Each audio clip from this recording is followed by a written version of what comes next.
Assalamualaikum warahmatullahi wabarakatuh. Baiklah, kembali lagi bersama saya Dahniati dengan NIM 11910623876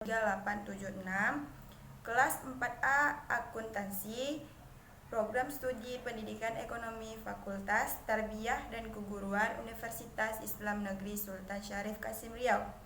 Baiklah, di video kali ini saya akan membahas tentang inflasi, yang dimana video ini adalah syarat untuk memenuhi ujian akhir semester pada mata kuliah Ekonomi Makro yang diampu oleh Ibu Salmia SPD MPDE. Baiklah, selamat menyaksikan. Apa itu inflasi? Menurut Kamus Besar Bahasa Indonesia, inflasi adalah kemerosotan nilai uang karena banyaknya dan cepatnya uang beredar sehingga menyebabkan naiknya harga barang-barang. Sedangkan menurut Markus, inflasi adalah suatu nilai di mana tingkat harga barang dan jasa secara umum mengalami kenaikan. Maksudnya, inflasi adalah salah satu peristiwa moneter yang menunjukkan suatu kecenderungan akan naiknya harga barang secara umum, yang berarti terjadinya penurunan terhadap nilai mata uang. Selanjutnya, apa penyebab inflasi? Penyebab inflasi terbagi menjadi 5. Yang pertama yaitu meningkatnya permintaan. Yang kedua, inflasi karena bertambahnya uang yang beredar. Yang ketiga, meningkatnya biaya produksi. Yang keempat, inflasi campuran. Dan yang terakhir, inflasi ekspektasi. Baiklah, penyebab inflasi yang pertama yaitu meningkatnya permintaan. Penyebab inflasi karena permintaan atau daya tarik masyarakat yang kuat terhadap suatu barang, yang dimana jika keinginan yang berlebihan akan membuat permintaan bertambah, sedangkan penawaran tetap, dan akhirnya akan mengakibatkan harga barang menjadi naik. Penyebab inflasi yang kedua yaitu inflasi karena bertambahnya uang yang beredar. Penyebab dari inflasi ini karena banyaknya uang yang beredar. Jika jumlah barang tetap, akan tetapi jumlah uang yang beredar lebih besar, maka harga barang akan menjadi lebih mahal. Penyebab yang ketiga yaitu meningkatnya biaya produksi.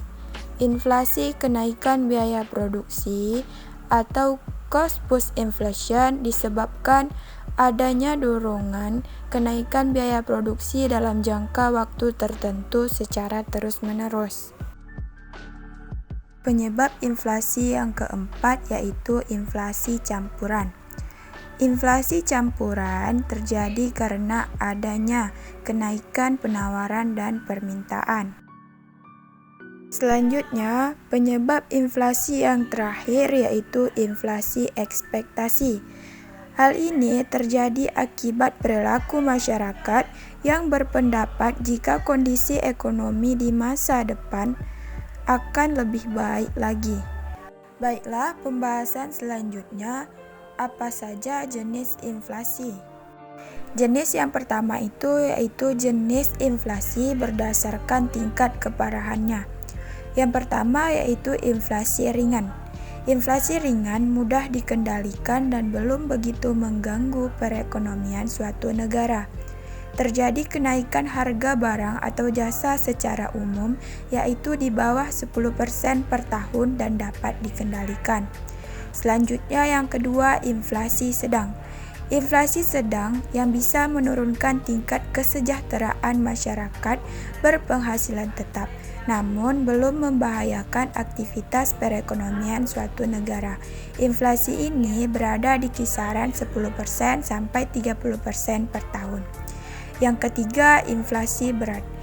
Inflasi berat mengakibatkan kekacauan perekonomian suatu negara. Pada kondisi ini, umumnya masyarakat lebih memilih menyimpan barang dan tidak mau menabung karena bunganya jauh lebih rendah ketimbang nilai inflasi. Inflasi ini berada di kisaran 30% sampai 40% per tahun. Selanjutnya yang keempat, inflasi sangat berat atau bisa dikatakan hiperinflasi.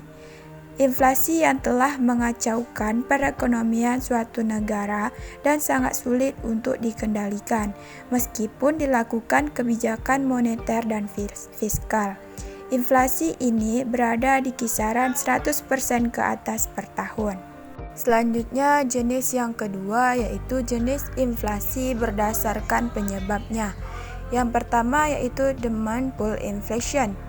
Jenis inflasi yang terjadi karena permintaan akan barang atau jasa lebih tinggi dari yang bisa dipenuhi oleh produsen.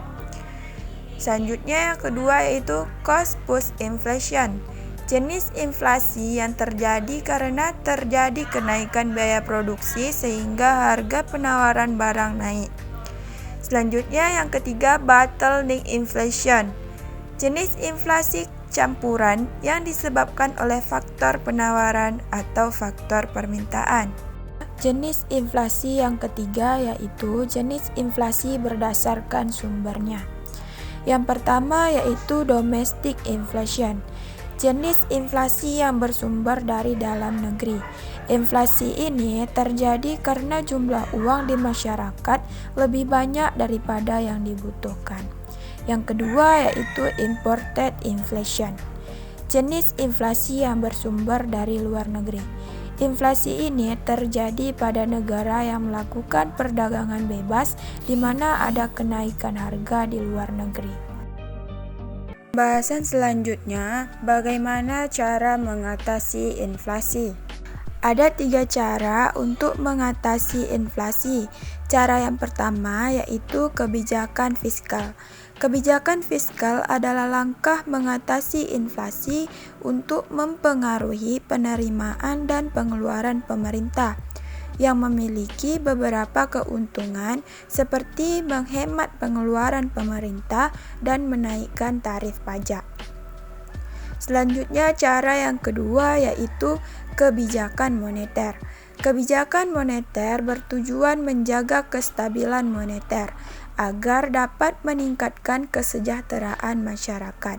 Untuk mencapai hal tersebut, ada beberapa hal yang dapat dilakukan, yakni kebijakan penetapan persediaan kas, kebijakan diskonto, yaitu untuk meningkatkan nilai suku bunga, dan kebijakan operasi pasar terbuka. Selanjutnya, cara yang ketiga yaitu kebijakan lainnya. Selain kebijakan fiskal dan kebijakan moneter, ada juga kebijakan-kebijakan lain yang dapat ditetapkan pemerintah untuk mengendalikan atau mengatasi inflasi, seperti meningkatkan produksi dan menambah jumlah barang di pasar, kemudian bisa juga menetapkan harga maksimum untuk beberapa jenis produk. Baiklah, selanjutnya saya akan memaparkan beberapa berita tentang kondisi inflasi di Indonesia pada saat bulan Mei dan bulan Juni 2021.